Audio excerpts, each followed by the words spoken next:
Salam. Kami mengucapkan selamat datang untuk semua jemaat Tuhan. Salam sejahtera dan selamat beribadah. Kami mengucapkan selamat ulang tahun bagi yang berulang tahun, kelahiran dan pernikahan di dalam bulan Oktober ini. Tuhan Yesus senantiasa memberkati.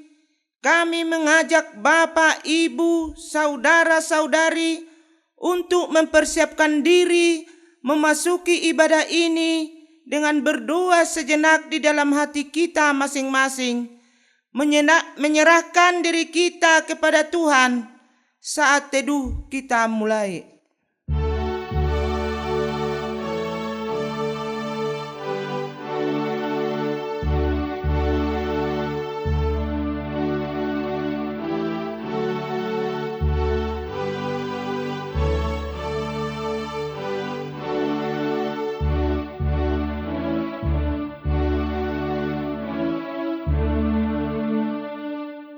Amin. Kita bernyanyi dari Kidung Jemaat nomor 367 ayat 1 sampai 3.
Dalam nama Allah Bapa dan anaknya Tuhan Yesus Kristus, dan Roh Kudus, kalik dan bumi. Amin.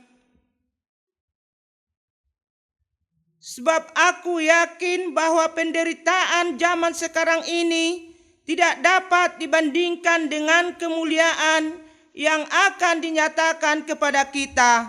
Haleluya.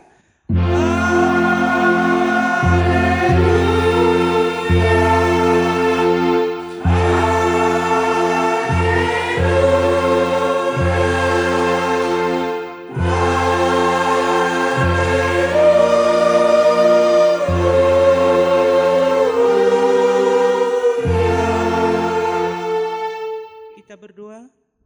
Ya Tuhan Allah, Pencipta yang Maha Kuasa, berikanlah kepada kami iman yang hidup dan menghasilkan buah-buah yang nyata dalam perkataan dan perbuatan kami. Perbaharuilah kami senantiasa sebagai ciptaan-Mu yang baru di dalam Yesus Kristus, agar kehadiran dan kehidupan kami menjadi berkat bagi seisi dunia ini. Ingatkanlah kami juga akan tanggung jawab kami terhadap ciptaan-Mu, agar kami tidak bertindak sewenang-wenang, menghabiskan sumber-sumber alam yang Engkau anugerahkan kepada kami untuk dikelola dengan penuh tanggung jawab. Ingatkanlah kami akan tanggung jawab kami kepada anak cucu kami yang akan mengalami dampak dan akibat tindakan kami terhadap alam ciptaan-Mu. Sebab Engkau telah menebus seisi dunia ini di dalam kematian dan kebangkitan anak-Mu, Yesus Kristus Tuhan dan Penyelamat kami. Amin.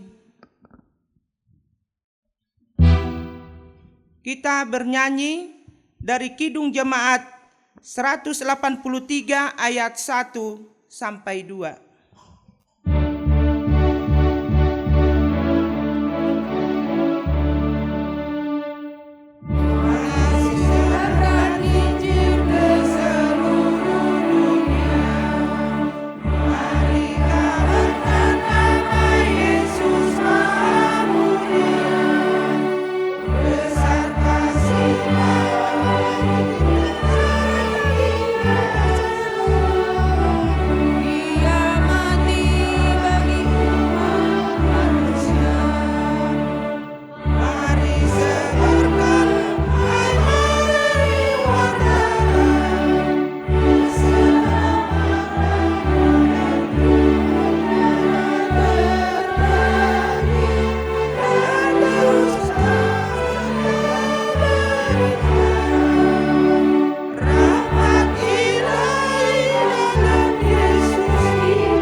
Marilah kita mendengarkan firman Tuhan sebagai pendahulu khotbah pada minggu ini yang tertulis dalam Mazmur 84 ayat 1 sampai 7. Kita membaca secara responsoria. Rindu kepada kediaman Allah. Untuk pemimpin biduan menurut lagu Gilit. Mazmur dari Korah. Tempat kediaman-Mu, ya Tuhan semesta alam. Jiwaku hancur karena merindukan pelataran-pelataran Tuhan. hatiku dan dagingku bersorak-sorai kepada Allah yang hidup. Bahkan burung pipit telah mendapat sebuah rumah, dan burung layang-layang sebuah sarang, tempat menaruh anak-anaknya. Pada mesbah-mesbahmu, ya Tuhan semesta alam, ya Rajaku dan Allahku. Berbahagialah orang-orang yang diam di rumahmu, yang terus-menerus memuji-muji Engkau, Sela. Berbahagialah manusia yang kekuatannya di dalam Engkau, yang berhasrat mengadakan ziarah. Apabila melintas lembah Baka, mereka membuatnya menjadi tempat yang bermata air.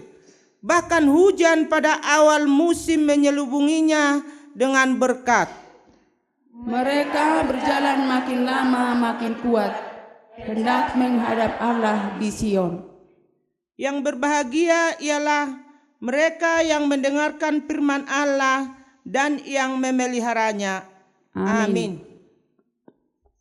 Kita mendengarkan Gor Anak Sekolah Minggu.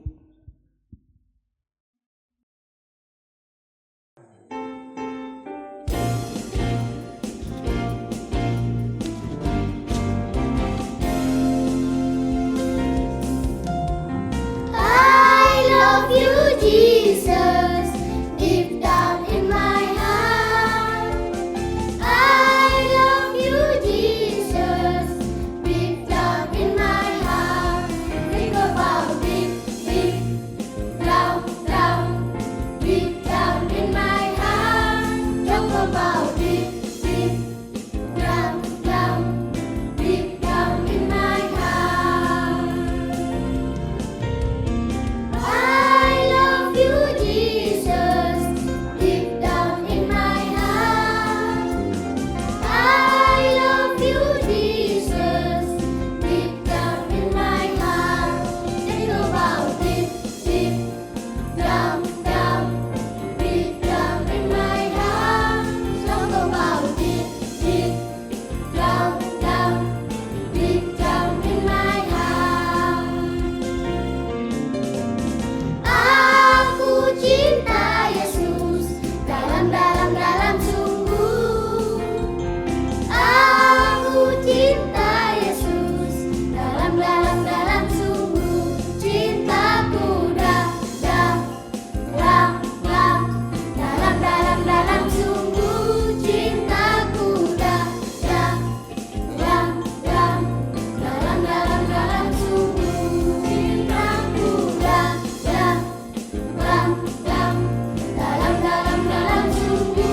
Cintaku dalam sungguh.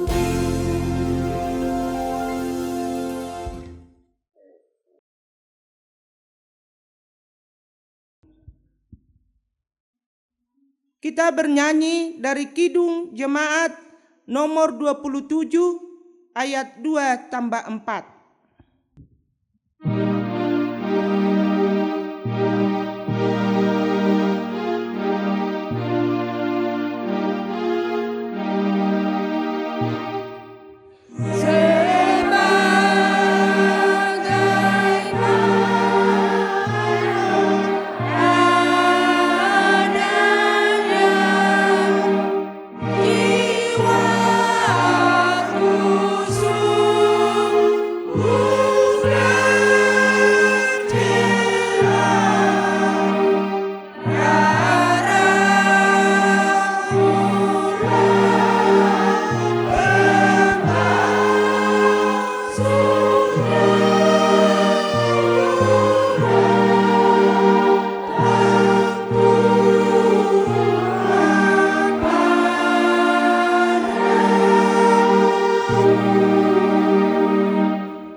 marilah kita mengaku dosa kita di hadapan Tuhan. Kita berdua dalam hati kita masing-masing.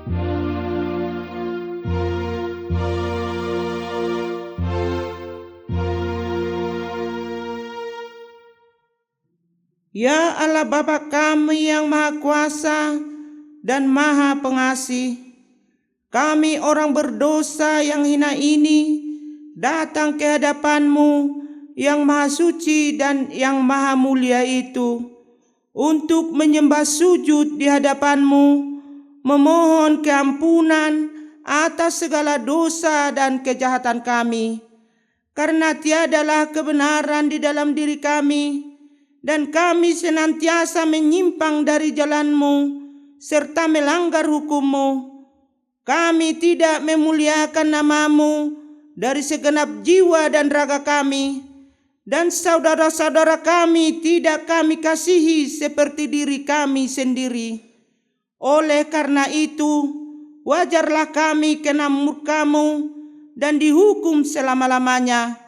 Tetapi sekarang kami datang dengan segala kerendahan hati kami, memohon pengampunan dan belas kasih-Mu.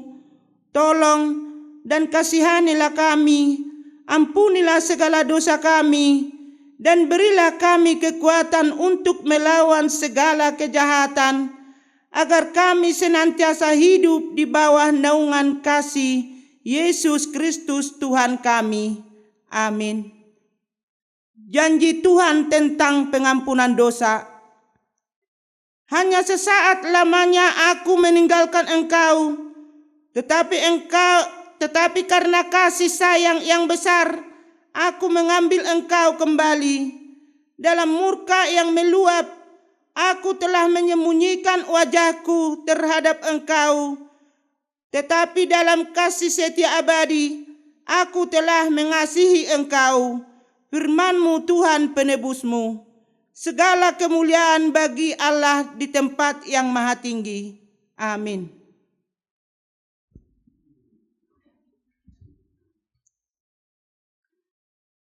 Kita mendengarkan KOR Anak PP Remaja.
Kita bernyanyi dari Kidung Jemaat nomor 145 ayat 1 dan 2.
Marilah kita mendengarkan sebagai petunjuk hidup baru yang tertulis dalam buku Kolose 2 ayat 8.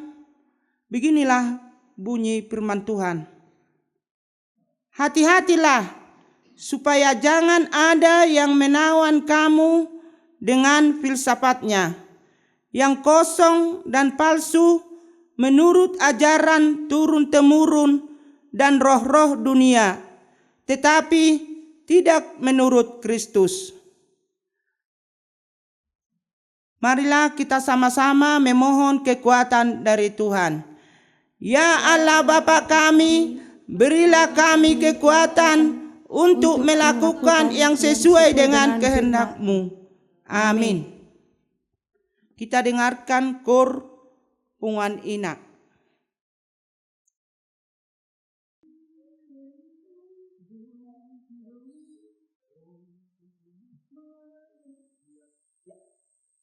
Kuatanmu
Kita bernyanyi dari Kidung Jemaat nomor 438 ayat 1 tambah 4.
Marilah kita bersaksi mengikrarkan pengakuan iman kita bersama jemaat pada segala abad di seluruh dunia. Aku percaya kepada Allah Bapa yang Maha Kuasa, Khalik langit dan bumi. Aku percaya kepada Yesus Kristus, Anaknya yang tunggal Tuhan kita, yang dikandung daripada Roh Kudus, lahir dari anak darah Maria, yang menderita di bawah pemerintahan Pontius Pilatus, disalibkan, mati dan dikuburkan, turun ke dalam kerajaan maut, pada hari yang ketiga bangkit pula dari antara orang mati, naik ke surga, duduk di sebelah kanan Allah Bapa yang Maha Kuasa, dan akan datang dari sana untuk menghakimi orang yang hidup dan yang mati. Aku percaya kepada Roh Kudus, gereja yang kudus dan am, persekutuan orang kudus, pengampunan dosa, kebangkitan daging, dan hidup yang kekal. Amin.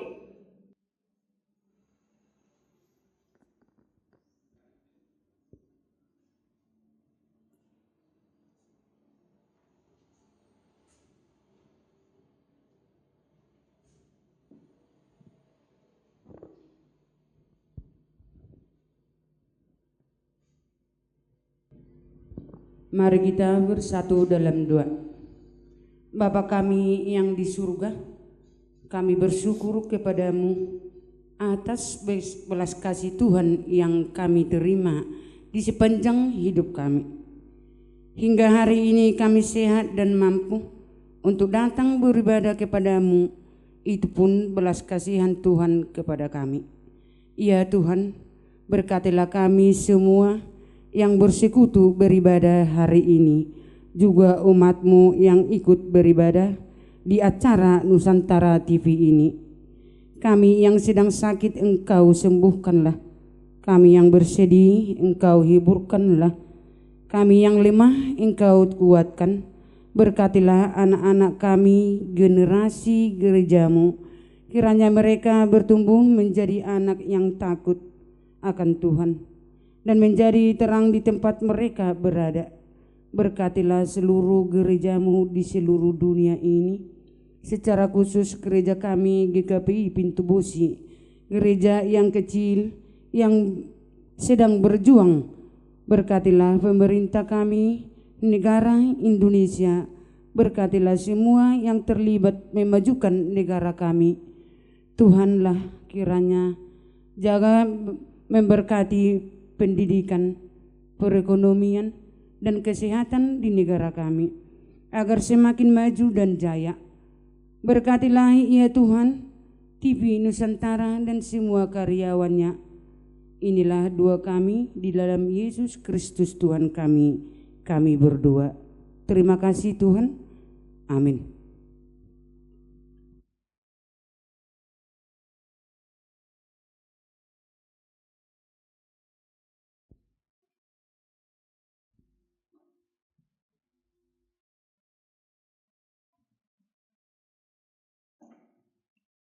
Kita mendengarkan kor gabungan.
Kita bernyanyi dari Kidung Jemaat nomor 57 ayat 1 sampai 3.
kita berdoa. Damai sejahtera Allah yang melampaui segala akal, itulah yang memelihara hati dan pikiranmu di dalam Kristus Yesus Tuhan. Amin. Jemaat yang dikasihi Tuhan Yesus Kristus dan seluruh pemirsa Nusantara TV dimanapun berada. Dalam ibadah kita kali ini, pada minggu ke-19 setelah Minggu Trinitatis, Tuhan datang melawat kita umatnya di dalam firman-Nya dari kitab 2 Timotius pasal yang ketiga, dimulai dari ayat yang ke-10 sampai ayat yang ke-17. 2 Timotius pasal 3 ayat 10 sampai ayat yang ke-17. Saya akan membacakan firman Tuhan ini. Marilah kita bersama-sama mengikutinya di dalam hati kita masing-masing. Iman bertumbuh dalam penganiayaan dan dalam pembacaan kitab suci. Tetapi engkau telah mengikuti ajaranku, cara hidupku, pendirianku, imanku, kesabaranku, kasihku, dan ketekunanku. Engkau telah ikut menderita penganiayaan dan sengsara, seperti yang telah kuderita di Antiokhia dan di Ikonium dan di Listra. Semua penganiayaan itu kuderita dan Tuhan telah melepaskan aku daripadanya. Memang setiap orang yang mau hidup beribadah di dalam Kristus Yesus akan menderita aniaya. Sedangkan orang jahat dan penipu akan bertambah jahat. Mereka menyesatkan dan disesatkan. Tetapi hendaklah engkau tetap berpegang pada kebenaran yang telah engkau terima dan engkau yakini, dengan selalu mengingat orang yang telah mengajarkannya kepadamu. Ingatlah juga bahwa dari kecil engkau sudah mengenal kitab suci yang dapat memberi hikmat kepadamu dan menuntun engkau kepada keselamatan oleh iman kepada Kristus Yesus. Segala tulisan yang diilhamkan Allah memang bermanfaat untuk mengajar, untuk menyatakan kesalahan, untuk memperbaiki kelakuan, dan untuk mendidik orang dalam kebenaran. Dengan demikian, tiap-tiap manusia kepunyaan Allah diperlengkapi untuk setiap perbuatan baik. Demikianlah pembacaan firman Tuhan. Shalom. Jemaat yang dikasihi dan yang mengasihi Tuhan Yesus Kristus. Adapun yang menjadi topik ataupun tema khotbah pada minggu hari ini meyakini kita dengan mengatakan kita diperlengkapi untuk setiap perbuatan baik. Seperti apakah anak-anak Tuhan diperlengkapi untuk melakukan perbuatan baik? Mari kita belajar dari iman dan perbuatan hambanya Timotius. Jemaat yang dikasihi di dalam Kristus Yesus, Timotius adalah seorang hamba Tuhan yang dari segi usia dia tergolong kaula muda. Mengapa saya katakan demikian? Dia mulai bergabung dengan Rasul Paulus, terlibat di dalam pelayanan itu di usia 16 tahun. Jadi bisa kita bayangkan usia 16 tahun itu seperti apa di mata jemaat. Usia 16 tahun seperti apa di mata masyarakat. Apalagi mungkin kalau kita perhadapkan dengan orang Batak. Seperti apakah pandangan kita orang Batak kepada seseorang yang berusia 16 tahun? Sepintas yang ada di pikiran kita, masih terlalu muda, itu kan? Kurang berpengalaman. Tidak mungkin kita dengarkan. Misalkan kalau kita mempunyai anak usia 16 tahun, ada pernyataan atau statement yang dikatakannya, ada saran atau pendapat atau nasihat yang disampaikannya, biasanya orang tua orang Batak akan cenderung mengatakan apa? Pamalu-malu hukum katai. Masih 16 tahun kau. 16 tahun identik tidak diterima dengan baik. Karena masih terlalu muda. Supaya kita bisa bayangkan apa tantangan yang dialami oleh Timotius, murid dari Rasul Paulus ketika melayani orang-orang Kristen di Efesus. Jemaat yang dikasihi Tuhan, Timotius melakukan pelayanan, terlibat di dalam pelayanan mulai usia 16 tahun. Artinya dari segi usia pun dia sudah ditolak.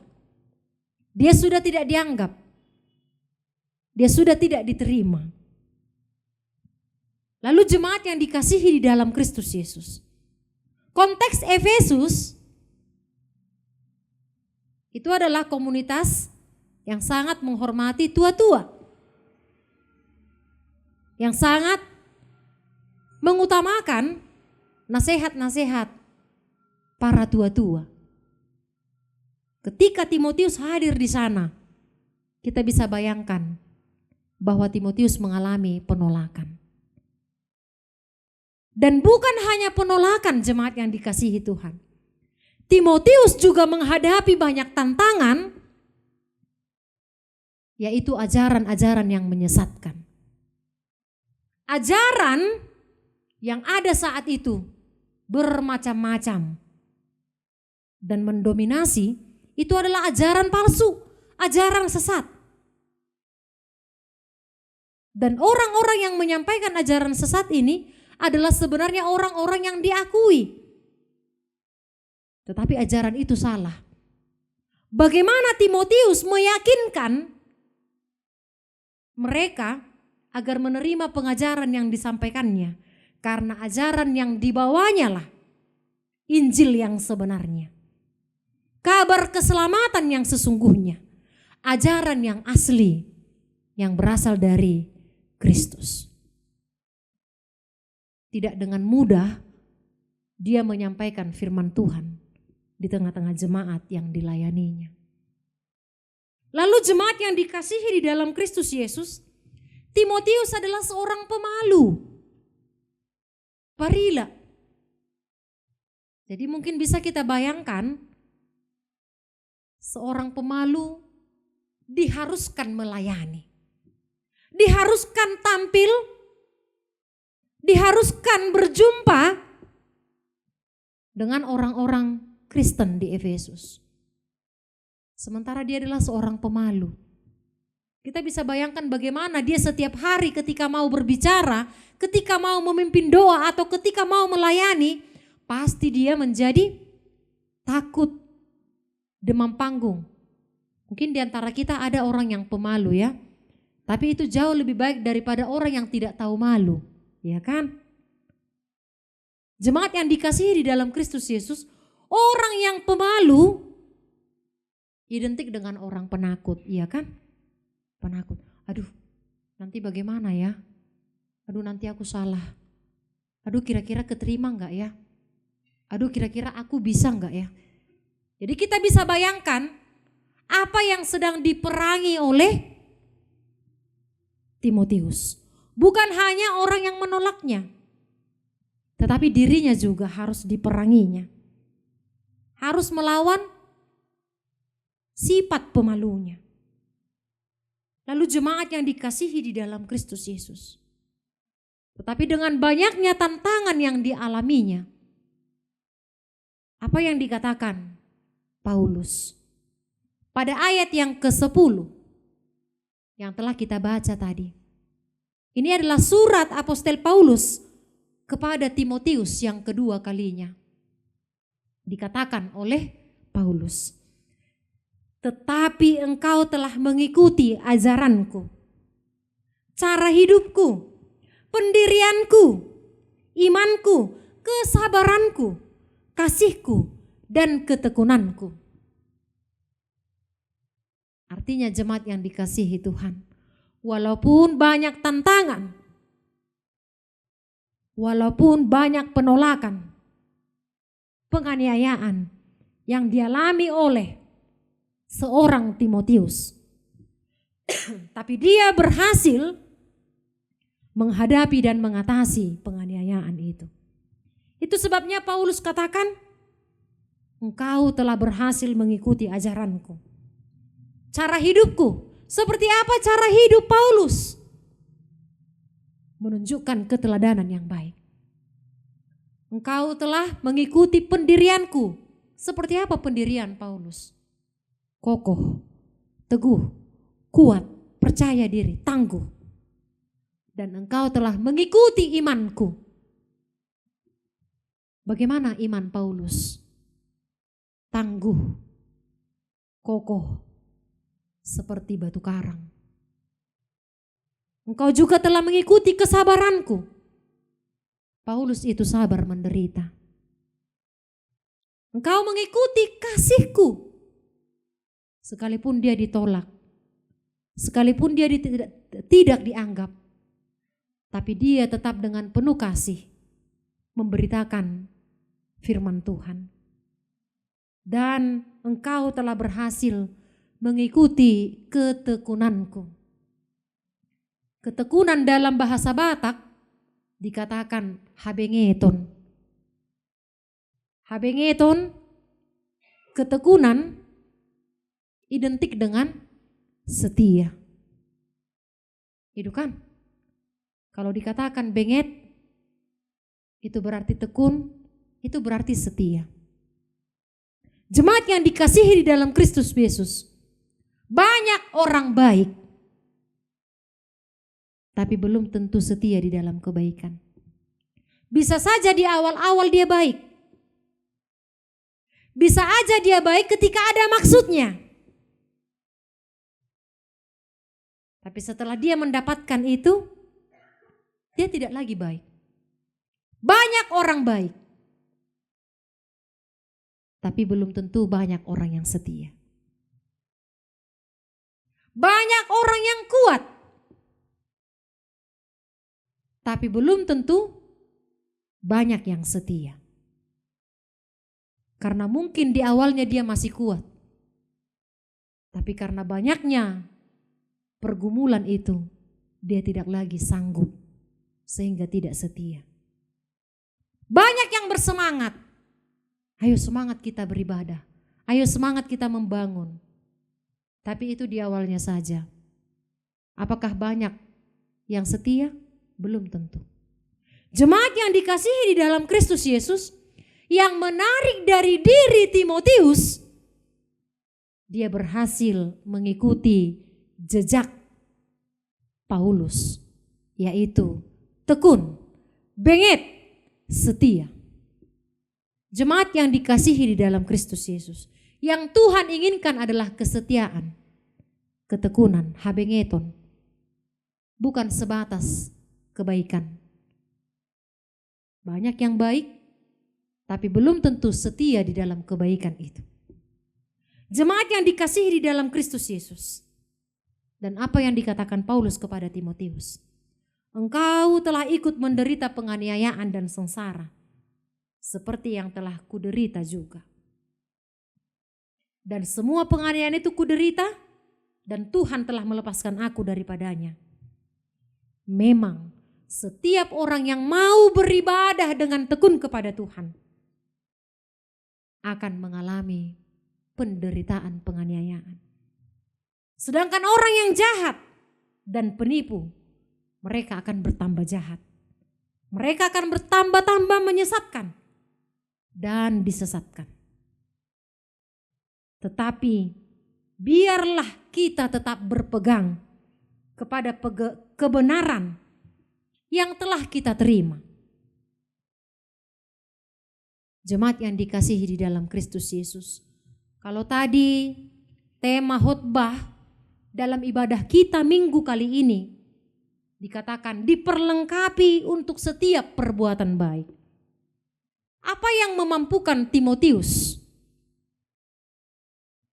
tetap mampu berbuat baik di tengah-tengah pelayanannya yang kian banyak tantangan dan penderitaan? Apa yang memperlengkapi dia? Kalau Tuhan katakan semua anak-anak Tuhan diperlengkapi untuk perbuatan baik. Dengan apa kita diperlengkapi? Jemaat yang dikasihi di dalam Kristus Yesus. Paulus katakan kepada Timotius, biarlah firman Tuhan, biarlah kitab suci, biarlah Alkitab yang menjadi alat kelengkapan, yang memperlengkapi dirimu agar tetap berbuat baik. Jadi jemaat yang dikasihi di dalam Kristus Yesus, tidak lain tidak bukan. Kalau kita memiliki kerinduan, bagaimana caranya supaya kita bisa tetap berbuat baik? Kalau ada misalnya pertanyaan, Inang Pendeta bagaimananya kita bisa tetap berbuat baik padahal orang sangat jahat kepada kita? Jawabannya adalah firman Tuhan. Bagaimana caranya agar kita tetap berbuat baik sekalipun tidak ada kekayaan yang bisa kita bagikan? Firman Tuhan. Hanya firman Tuhan yang akan mampu memperlengkapi kita untuk bisa melakukan perbuatan baik. Jemaat yang dikasihi di dalam Kristus Yesus. Dan itulah yang dinasihatkan oleh Paulus kepada Timotius. Ingatlah, dari kecil engkau sudah mengenal kitab suci yang dapat memberi hikmat kepadamu, yang dapat menuntun engkau kepada keselamatan oleh iman kepada Kristus. Segala tulisan yang diilhamkan Allah akan bermanfaat untuk mengajar, untuk menyatakan kesalahan, untuk memperbaiki kelakuan, untuk mendidik di dalam kebenaran. Dengan demikian, tiap-tiap orang kepunyaan Allah diperlengkapi untuk setiap perbuatan baik. Pertanyaannya jemaat yang dikasihi di dalam Kristus Yesus. Sudah seberapa banyak kita mengkonsumsi firman Tuhan sebagai modal kita, sumber kekuatan kita untuk melakukan perbuatan-perbuatan baik? Sudah seberapa besar keyakinan kita mengutamakan atau memprioritaskan kitab suci atau Alkitab kita ini sebagai sumber kekuatan bagi kita agar tetap mampu melakukan perbuatan baik? Persoalannya jemaat yang dikasihi Tuhan, kita sering sekali mengesampingkan kitab suci. Kita sering sekali menduakan kitab suci dan memprioritaskan atau mengutamakan hal-hal yang lain. Saya pernah mendengar sebuah cerita yang bisa memperdalam pemahaman kita tentang firman Tuhan ini. Jadi di sebuah kota ada seorang yang kaya raya, tapi dia hidup menyendiri, artinya dia tidak menikah, dia tidak memiliki istri, tidak memiliki keturunan tentunya. Jemaat yang dikasihi Tuhan, hartanya tak terhitung jumlahnya. Dia tinggal di sebuah rumah yang bisa dikatakan seperti istana, megah dan besarnya. Dia memiliki banyak pekerja yang membantu dia setiap hari di dalam melakukan aktivitasnya. Suatu ketika dia sudah merasa tua dan semakin lemah, dia mengadakan sebuah pesta perjamuan di rumahnya.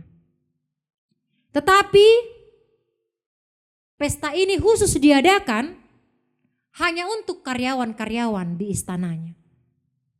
Artinya dia tidak mengundang ya orang lain. Jemaat yang dikasihi Tuhan, tetapi sangat menarik. Begitu banyak makanan, buah-buahan, snack, minuman dengan bervariasi pilihan mengitari sebuah meja bundar yang ada di ruang tamu itu. Ada banyak makanan, pilihan minuman begitu ya. Tapi jangan langsung lapar kita ya, membayangkan makanan yang enak-enak itu. Jemaat yang dikasihi Tuhan, di tengah-tengah makanan ini ada tumpukan amplop. Dan ternyata tumpukan amplop ini jumlahnya sesuai dengan jumlah karyawan atau pekerja yang ada di istananya. Lalu di sampingnya ada Alkitab. Tetapi hanya satu Alkitab itu. Tidak sejumlah karyawannya. Jemaat yang dikasihi Tuhan, setelah mereka membuka pertemuan ini dengan ibadah, karena orang kaya ini adalah orang Kristen yang taat dan takut akan Tuhan. Mereka beribadah, berdoa bersama-sama, lalu si orang kaya ini mengatakan, mari silakan makan sepuasnya. Jangan ragu-ragu, marpalastik peboi katanya. Bolehlah dipalastiki katanya, bolehlah dibontotkan. Sebanyak yang kalian mau, dibawa sama anak-anak di rumah, dibawa. Begitu. Ya, untung aja memang tidak orang Batak semua. Jadi masih adalah sisa makanan itu ya. Jemaat yang dikasihi Tuhan, setelah selesai makan, si orang kaya ini bilang begini. Dalam pesta kali ini, saya mau memberikan pilihan kepada kalian. Saya mau memberikan hadiah, tetapi harus memilih salah satunya. Kalian telah melihat tumpukan amplop di sini. Itu semua berisi uang. Dengan jumlah satu amplop itu 10 juta. Setiap amplop berisi 10 juta. Dan di sampingnya ada satu Alkitab. Saya akan bertanya kepada kalian katanya. Dikelompokkannya lah. Penjaga keamanan, artinya semua sapam lah ya. Coba duluanlah kalian di sini katanya. Lalu kemudian petugas kebersihan kalian di sana. Petugas penyedia makanan atau juru masak kalian di sana. Lalu yang lainnya lagi ada penjaga hewan peliharaannya. Kamu di sana katanya. Saya mulai dari security. Coba kamu memilih yang mana? Uang atau Alkitab? Lalu security itu bilang, sebenarnya saya mau memilih Alkitab. Tapi Bapak tahu sendiri, saya tidak bisa membaca. Lalu apa artinya Alkitab untuk saya? Jadi saya akan memilih uang. Tidak mengapa, jangan sungkan. Pokoknya pilihlah yang sesuai dengan gerakan hatimu. Ayo silakan diambil. Lalu diambillah ini uang. Lalu dia menanyakan bagian juru kebersihan. Kamu memilih yang mana? Jangan sungkan, jangan ragu, pilih aja mana yang mau kau pilih. Uang atau Alkitab. Lalu orang-orang kebersihan itu mengatakan begini. Kebetulan anak saya sedang sakit. Saya sangat membutuhkan uang untuk berobat. Maaf, saya harus memilih uang. Silakan diambil saja. Lalu kemudian masuk ke juru masak. Kamu pilih yang mana? Uang atau Alkitab? Silakan saja, jangan sungkan. Lalu juru masak itu mengatakan, sebenarnya saya sangat senang memberitakan kabar baik, kabar keselamatan.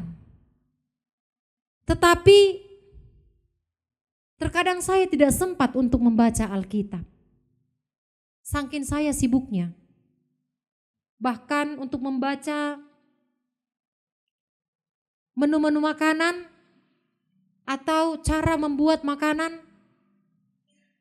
resep, saya tidak sempat. Maka daripada sia-sia, saya pilih Alkitab ini. Biarlah saya memilih uang. Silakan ambil saja. Jemaat yang dikasihi di dalam Kristus Yesus,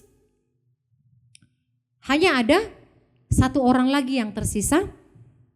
Itu adalah seorang anak remaja. Kira-kira seperti kalian lah usianya ya. Si buru ya. Jadi anak remaja ini keadaannya diketahui benar oleh si orang kaya ini.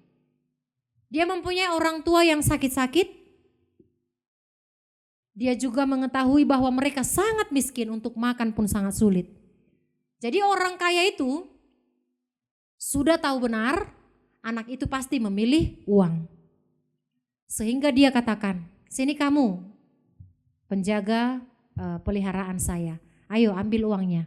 Kamu butuh uang kan untuk biaya pengobatan orang tuamu. Nanti kamu makan yang enak, nanti beli ayam kalkun kesukaanmu. Biar digulai, dan kamu udah jajan dulu atau kamu beli apa yang kamu suka. Lalu si anak remaja itu katakan, tapi maaf Tuhan, bolehkah saya memilih? Katanya. Kamu mau memilih apa? Ambil saja uangnya. Tapi saya mau memilih Alkitab. Karena aku tidak punya Alkitab pribadi. Hanya satunya Alkitab di rumah kami. Padahal saya senang membaca Alkitab. Tapi karena hanya satu, mamaku sendiri rajin kali baca Alkitab. Saya selalu mengutamakan ibu saya yang membaca karena dia sedang sakit. Ibu saya katakan, Tuhan, firman Tuhan itu jauh lebih berharga dari emas. Firman Tuhan itu jauh lebih manis dari madu. Firman Tuhan itu memberikan kekuatan di tengah kelemahan. Firman Tuhan itu memberikan hikmat di tengah-tengah kebodohan saya yang tidak berpendidikan. Firman Tuhan itu selalu mengajariku untuk tetap di jalan Tuhan. Dia yang membimbingku. Karena orang tuaku sudah terbatas memberikan nasihat kepadaku di masa usiaku remaja yang banyak sekali godaan dunia ini. Jadi saya sangat membutuhkan firman Tuhan. Karena itulah yang bisa mendampingiku setiap hari dalam hidupku. Izinkanlah aku memilih Alkitab. Lalu si orang kaya itu menangis bahagia. Silahkan kamu ambil itu Alkitab. Langsung diambilnya Alkitab ini. Dia bersemangat. Terima kasih Tuhan. Akhirnya aku punya Alkitab sendiri. Aku bisa berjumpa denganmu setiap hari. Di tengah kesibukanku, aku bisa bertemu dan mencari apa yang Tuhan kehendaki di dalam hidupku untuk kulakukan. Hanya dengan firman-Mu lah yang bisa memberikan terang bagi jalanku. Diambilnya itu. Lalu dengan bersemangat, wah dia buka Jemaat yang dikasihi Tuhan, ternyata ada 2 amplop di dalam Alkitab itu. Tuhan, ini amplopmu tertinggal di dalam Alkitab, kata si anak remaja itu. Lalu si tuan yang kaya itu bilang, itu juga adalah milikmu. Bukalah, katanya. Dibukanyalah 1 amplop. Ini sangat tebal, Tuan. Apakah ini amplop? Apakah ini Alkitab kecil? Silakan saja kamu buka. Ternyata jemaat yang dikasihi Tuhan, amplop yang 1 itu berisi 3 kali lipat dari jumlah uang yang diberikan kepada si pemilih tadi. Kalau tadi berapa juta? 10 juta. Berarti 1 amplop tadi berisi 30 juta. Tuhan, ini uangmu banyak sekali. Itu untukmu. Silakan kamu buka amplop yang 1 lagi. Apa ini, Tuhan? Silakan buka saja. Jemaat yang dikasihi Tuhan, dibukanyalah amplop ini. Ternyata ada 1 helai kertas. 1 lembar kertas. Dibukanya itu ada tulisan, yang memilih firman Tuhan menjadi pewaris harta kekayaanku. Karena dia tidak memiliki keluarga, dia tidak memiliki istri, dia tidak memiliki anak.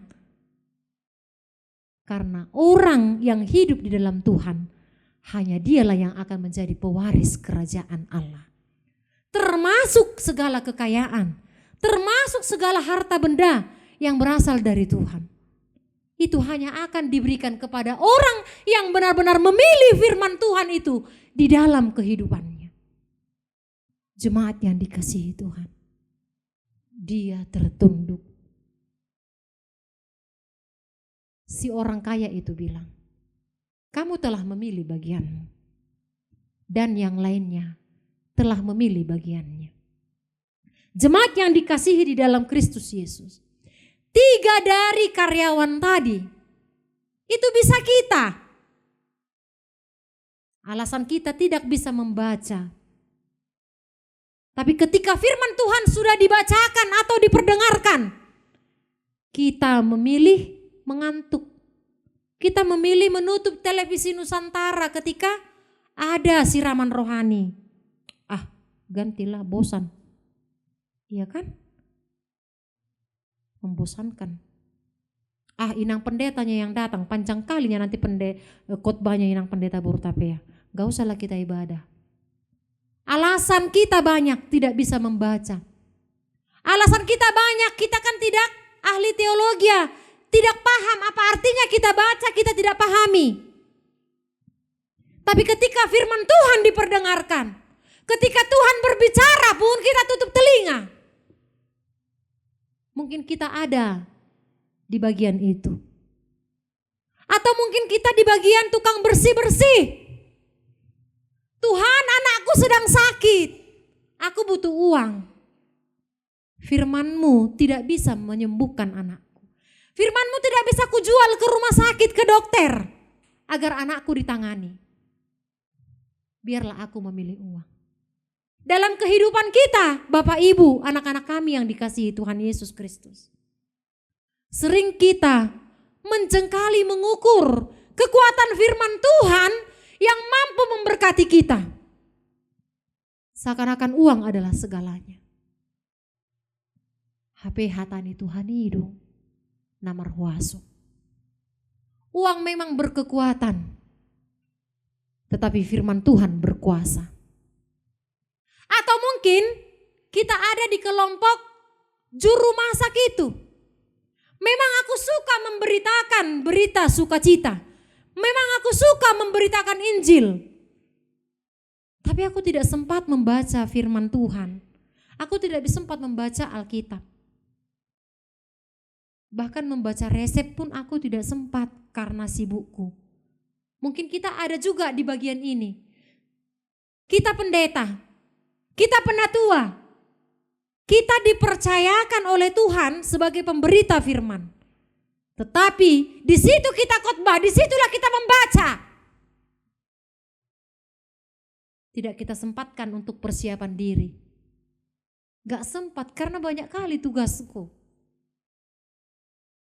Jadi tidak perlu Alkitab. Jemaat yang dikasihi di dalam Kristus Yesus. Paulus mengingatkan Timotius,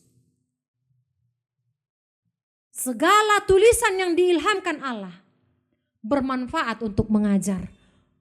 Kalau kita orang tua sudah tidak mampu lagi menasehati anak kita tidak mau lagi mendengarkan kata-kata kita, bacakanlah kepada mereka firman Tuhan.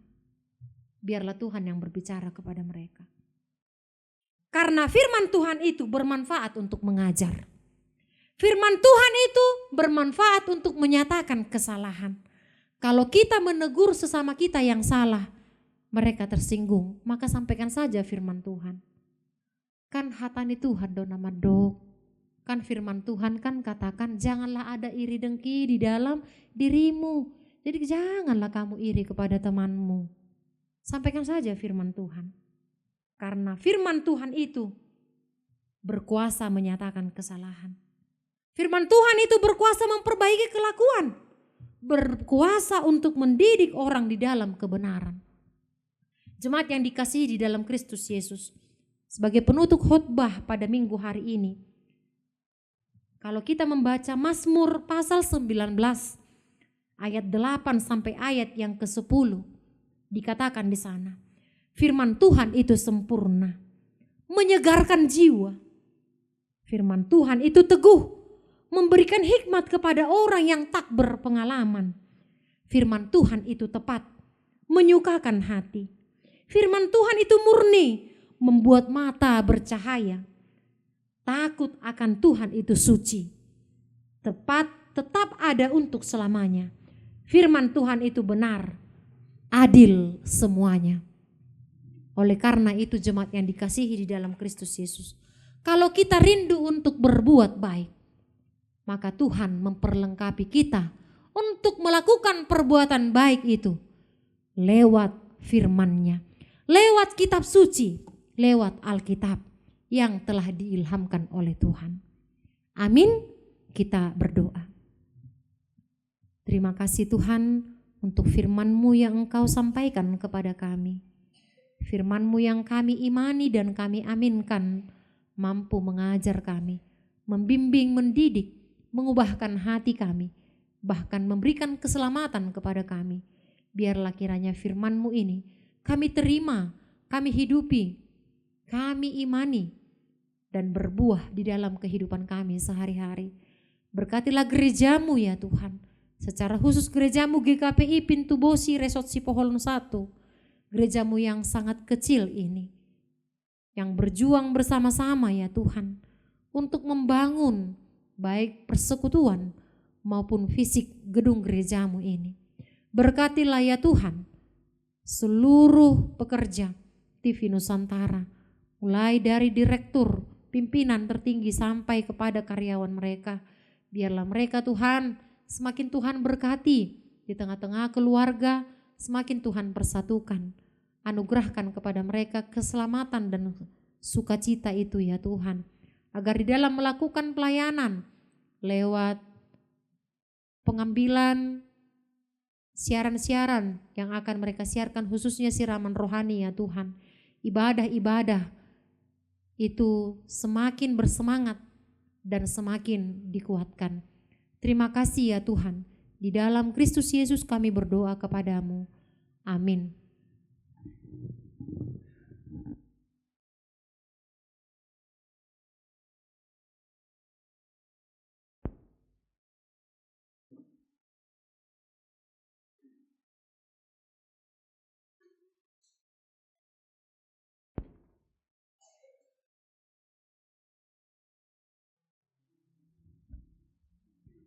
Kita bernyanyi dari Kidung Jemaat nomor 355.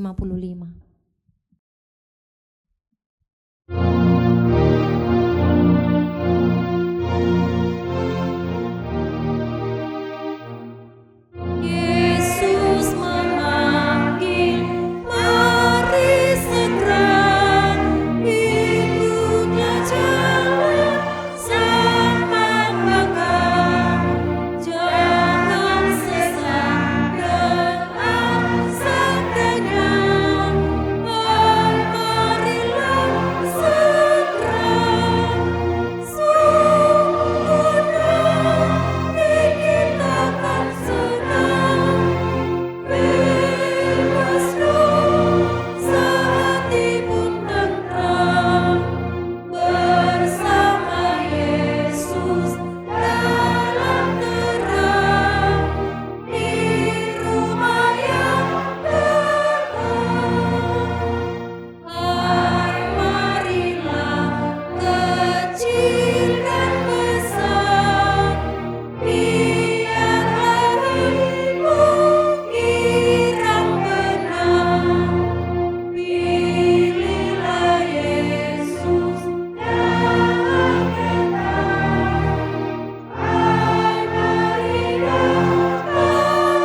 kita akan memberikan persembahan syukur kita.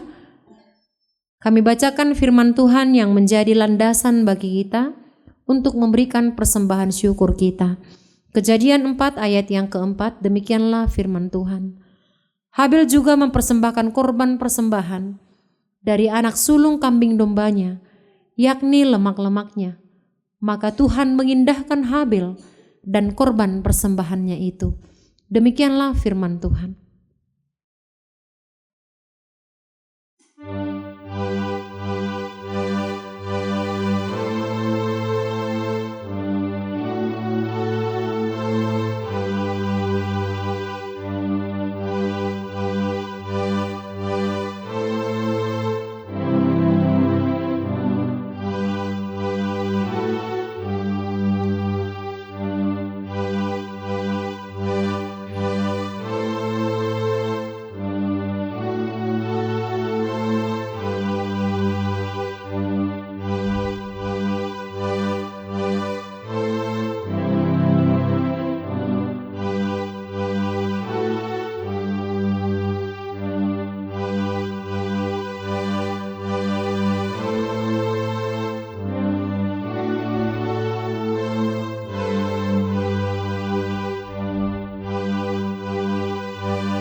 Jemaat kami undang untuk bangkit berdiri.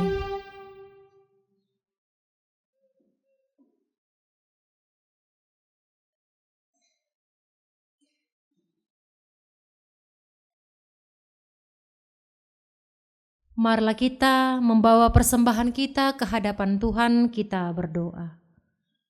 Ya Allah, Bapa kami yang ada di sorga, kami mengaku dengan setulus hati, Engkaulah sumber segala berkat dan karunia dalam hidup kami. Di sini kami mempersembahkan kurban syukur kami kepadamu.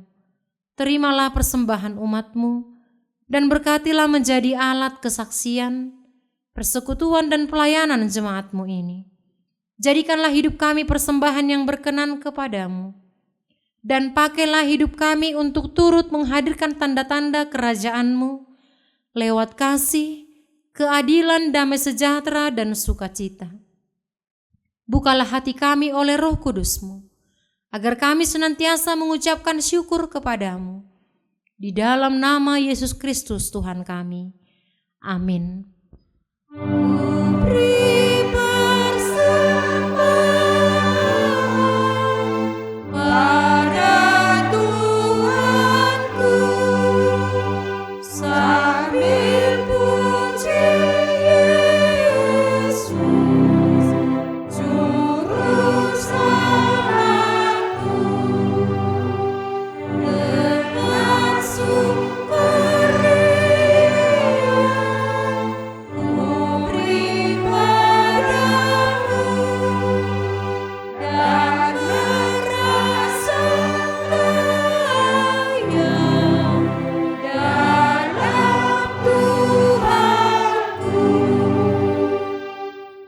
Bapa kami yang di sorga, dikuduskanlah namamu, datanglah kerajaan-Mu, jadilah kehendak-Mu di bumi seperti di sorga.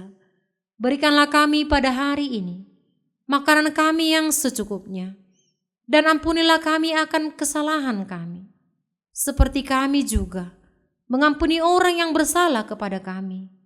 Dan janganlah membawa kami ke dalam pencobaan, tetapi lepaskanlah kami dari yang jahat.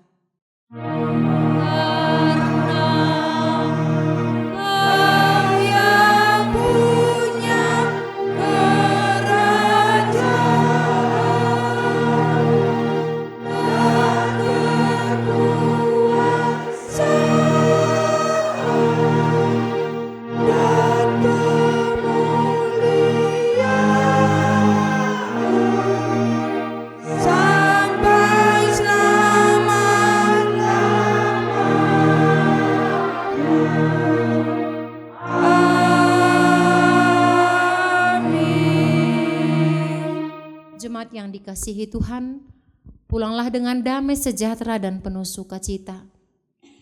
Dan hidupilah firman Tuhan yang telah engkau terima hari ini. Terimalah berkat Tuhan.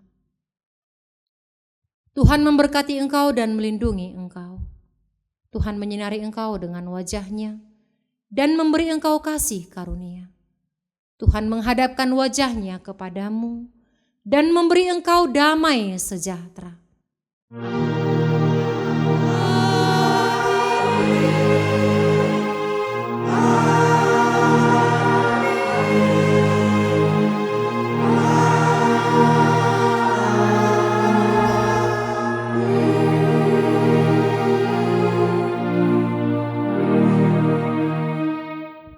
Shalom.